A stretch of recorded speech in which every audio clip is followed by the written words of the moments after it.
एक टाइम था जब बेन 10 हर एक बच्चे का फेवरेट सुपर हीरो हुआ करता था, बट आखिर अब ऐसा क्या होगा कि बेन 10 कहीं दिखाई नहीं देता। सीएन का सबसे बड़ा हीरो, सबसे फेवरेट और सबसे वैल्यूएबल हीरो, जो हर बच्चे के दिल में एक जगह बना के रखा था, आखिर उसका चार्म फेड हुआ क्यों? आखिर क्या हुआ हमारे favourite super hero Ben Tennyson के साथ? तो आज की वीडियो में यही हम फाइंड आउट करेंगे, तो लेट्स फाइंड आउट।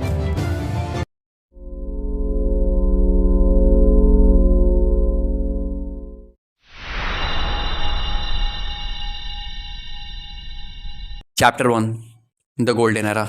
तो क्या आपको याद है वो टाइम जब 10 बजते ही हम सब टीवी के आगे बैठ जाते थे? क्यों? हमारे favourite super hero Ben Tennyson के लिए उसका एटीट्यूड, उसका चार्म अलग ही लेवल पे था। सारे सुपर हीरो जहाँ रिलेटेबल और अंडररेटेड थे, वहीं बेन टेनिसन बिल्कुल खुद सेल्फ था। He was himself. वो एटीट्यूड भरा था, ईगो थी उसमें, वो चीज़ों को गलत तरीके से करता था, सीखता था अपनी गलतियों से, बिल्कुल एक नॉर्मल ह्यूमन की तरह, एक बिल्कुल नॉर्मल बॉय की तरह, जैसे आप हो, मैं हूँ।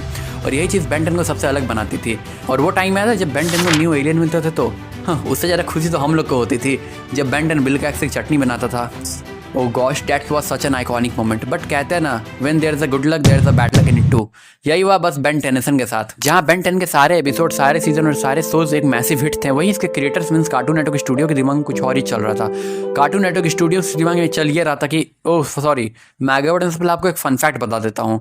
तो क्या आपको पता है, बेन 10 जो हमारा फेवरेट सुपर हीरो, वो पहले एक गूफी कार्टून शो होने वाला था, बिल्कुल टॉम एंड जेरी और पकड़म पकड़ाई की तरह, जिसमें हमें एक चेस गेम दिखाया जाता। बट सीएन ने इसे लास्ट मिनट चेंज कर दिया और इसे बनाया एक action adventure game.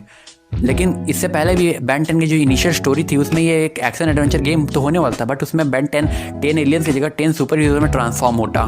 Chapter 2, the overload problem.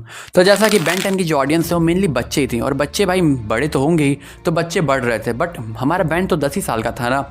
तो फिर सीएन ने कुछ खुराफाती आइडिया लगाया और हमें दिया एक ग्रोन अप बेन 10। जी हाँ, एक 16 साल का हट्टा काटा बेन 10, और हमें मिली उसके साथ बेन 10 एलियन फोर्स, एक ऐसा सीक्वल जो अपने प्रीक्वल से भी ज़्यादा सक्सेसफुल हुआ। इसकी जो स्टोरी लाइन है, आर्ट स्टाइल या फिर कैरेक्टर, तो एवरीथिंग वॉज जस्ट परफेक्ट। इसने इतनी मैसिव सक्सेस हासिल कर ली कि जो इसका पहला पार्ट था क्लासिक बेन टेनिसन, वो कहीं पीछे छूट गया था। और सीएन इसकी सक्सेस से इतना ज़्यादा खुश था कि इसने सोचा कि अरे यार, कि इसके मर्चेंटाइज भी बिक रहे हैं, हर एक चीज़ परफेक्ट है, तो क्यों ना इसे थोड़ा और घींचा जाए। और फिर सीएन का लालच और बढ़ा और उन्होंने लाया बेन 10 अल्टीमेट एलियन। अच्छी story line, grown up characters दिखाएंगे, एक मैच्योर और थोड़ी डार्क सी स्टोरी टेलिंग दिखाई है। इसी में जो बेन 10 अल्टीमेट एलियन है, वो भी इसी थीम को फॉलो कर रहा था, बट इसमें कुछ ना कुछ तो मिसिंग थी, और वो चीज़ ऑडियंस ने भी पकड़ ली कि इसमें कुछ ना कुछ तो मिसिंग है। और ये अपने प्रीक्वल एलियन फोर्सेस से स्लाइटली कम सक्सेसफुल रहा, बट सीएन इसके साथ खुश था और उन्होंने सोचा चलो हल्का फुल्का ही तो हुआ, अगले सीज़न में इसे फिर मैनेज कर लेंगे। बट उनकी सबसे बड़ी गलती यही थी, उन्होंने सोचा कि अगर हम इसका आर्ट स्टाइल चेंज कर दें तो हो सकता है ये हमें और मैसिव हिट दे दे। और फिर हमें मिला Omniverse. The moment we got Omniverse, everything changed forever for us, for every Ben 10 creator and Ben 10 fans too. तो Omniverse, इसकी सबसे बड़ी प्रॉब्लम ये थी कि इसकी स्टोरी लाइन तो बहुत ज़्यादा परफेक्ट थी। एक Omniverse, एक यूनिवर्स लेवल का हीरो हमें मिला, बेन टेनिसन, जो एक ग्राउंड लेवल से अब एक Omniverse, एक मल्टीवर्सल हीरो बन चुका था। बट इसमें कहीं ना कहीं वो मैजिक मिसिंग था जो हमें बेन 10 सीरीज देखने के लिए अंदर से एक्साइट करता था। जी हाँ, द मैजिक ऑन मिसिंग। जो मैजिक हमें एलियन फोर्स में देखने को मिला, अल्टीमेट एलियन में देखने को मिला, क्लासिक सीरीज में देखने को मिला, इसमें मिसिंग थी, और वही से इसका डाउनफॉल स्लाइटली स्टार्ट हुआ। सीएन ने तो इनिशियली इसके ऊपर ध्यान नहीं दिया, उसने इसके और भी सीजन्स लाते गए ओमनिवर्स के, बट जैसे कि जैसे सीजन्स आगे बढ़ रहे थे, हमें कुछ ना कुछ इसमें डिक्लाइनिंग देख ही रहा था। फैंस की व्यूवरशिप गिरती गई, सीएन की रेटिंग गिरती गई, और फिर सीएन ने सोचा अब टाइम आ चुका है कि ओमनिवर्स को बंद कर दिया जाए।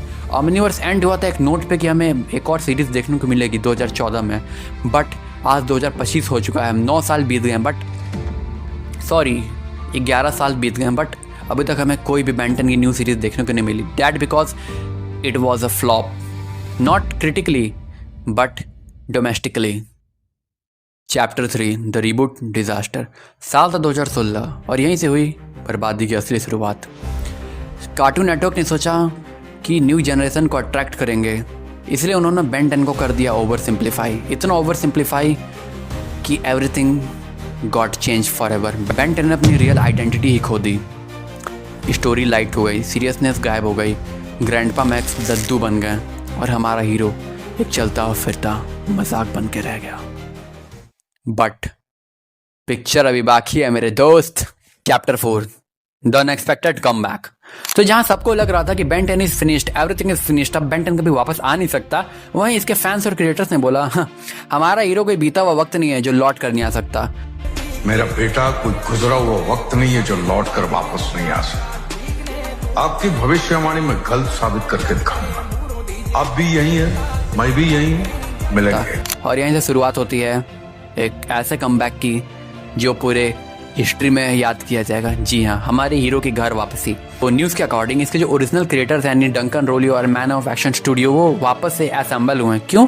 बेन 10 के ऊपर एक कॉमिक बुक लाने के लिए। जी हाँ, डायनामाइट कॉमिक्स, जो कि बहुत ही ज़्यादा पॉपुलर कॉमिक बुक पैनल है जिसके अंडर बहुत सारे पॉपुलर कॉमिक बुक रिलीज हुए हैं, super hit comic book release हुए हैं, वही बेन 10 के ऊपर भी एक कॉमिक बुक ला रहा है। जी हाँ, इस कॉमिक बुक की जो थीम है वो बहुत ज़्यादा मेच्योर और डार्क होगी। इसमें हमारे ग्रोन अप बेन 10 दिखाया जाएगा, एक डार्क एडवेंचर्स दिखाए जाएंगे, थोड़े डार्क स्टोरी लाइन्स होंगे और थोड़े और खून खराबा भी दिखाया जा सकता है। हो सकता है बेन 10 R रेटेड चला जाए। और बस यहीं से होती है असली शुरुआत। जैसा कि हम सब जानते हैं, कोई भी मूवी या कोई भी बड़ा प्रोजेक्ट आने से पहले कोई भी स्टूडियो उस प्रोजेक्ट की या फिर उस कैरेक्टर की ग्राउंड रियलिटी चेक करता है। तो बस इसीलिए कार्टून नेटवर्क चाहता है कि वो बेन 10 के ऊपर कुछ भी लाने से पहले उसकी ग्राउंड रियलिटी चेक कर सके। इसीलिए उन्होंने बेन 10 के ऊपर एक कॉमिक बुक रिलीज़ करने के लिए कहा है। और जैसे कि कॉमिक बुक आते ही सक्सेसफुल हो जाएगा 2026 में, वैसे ही कार्टून नेटवर्क को चाहते हुए या फिर ना चाहते हुए उसके ऊपर कोई ना कोई प्रोजेक्ट लाना ही पड़ेगा। या फिर वो एक वेब शो हो सकता है, एक कार्टून शो हो सकता है, या फिर एक मैन ऑफ एक्शन स्टूडियोज़ को द्वारा बनाई गई एक लाइव एक्शन मूवी हो सकती है। जी हाँ, हो सकता है हमें इन्हीं 5 सालों में बेन 10 के ऊपर कोई भी लाइव एक्शन सीरीज या मूवी देखने को मिल सके। तो चौंक मत जाइएगा, क्योंकि ये होने ही वाला है। और मैं तो चाहता हूँ कि बेन 10 के ऊपर जो मूवी बने उसके अंदर हमें कुछ फैमिलियर फेसेस देखने को मिले। ऐसे नहीं जो पहले से स्टेबलाइज एक्टर हैं, कुछ न्यू फेसेस, कुछ ऐसे एक्टर्स जिन्हें बहुत कम लोगों ने देखा है, बहुत टैलेंटेड एक्टर्स।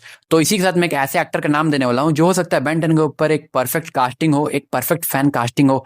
तो उस एक्टर का नाम है राशु कुमार गुप्ता। जी हाँ, उसका फोटो यहाँ स्क्रीन पर देख रहे होंगे। बहुत ज़्यादा टैलेंटेड है, स्मार्ट है, हैंडसम है। और क्या आप इसे ही बेन 10 के रोल में देखना चाहते हो तो यार कमेंट कर दो, या फिर किसको आप देखना चाहते हो एज अ बेन 10 वो भी कमेंट कर दो।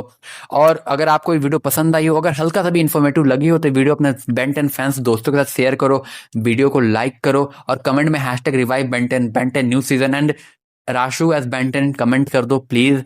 और एक और बात, सब्सक्राइब किए बिना मत जाना।